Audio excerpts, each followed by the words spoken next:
तो दोस्तों आज हम जानेंगे एक किसान की कहानी। एक किसान था जिसके 2 बेटे थे। बहुत ही आलसी और निकम्मे थे। वह अपने पिता को कामकाज में हाथ बटाने के बजाय आलस किया करते थे, घूमते फिरते थे।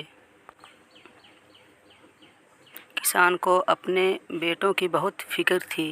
वह सोचते थे कि मेरे मरने के बाद इनका क्या होगा, यह अपना पेट कैसे भरेंगे, अपने परिवार को कैसे संभाल पाएंगे।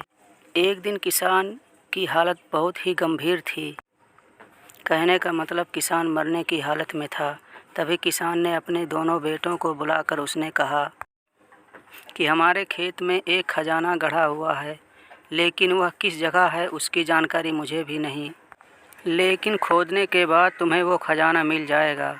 इतना कहकर किसान भगवान को प्यारे हो गए।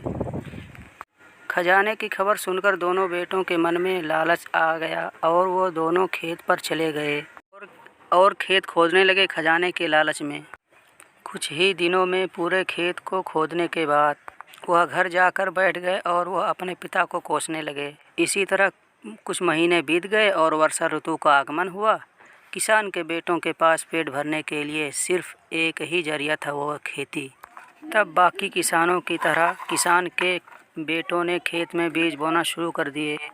वर्षा का पानी पाकर वह बीज आकुंचित हुए और देखते ही देखते खेत लहराने लगे। हवा के झोंके से खूब लहरा रहा था। यह देखकर किसान के बेटे बहुत खुश हो गए।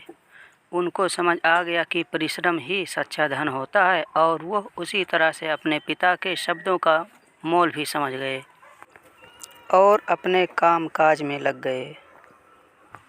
वीडियो अच्छी लगी हो तो लाइक और सब्सक्राइब ज़रूर कीजिएगा।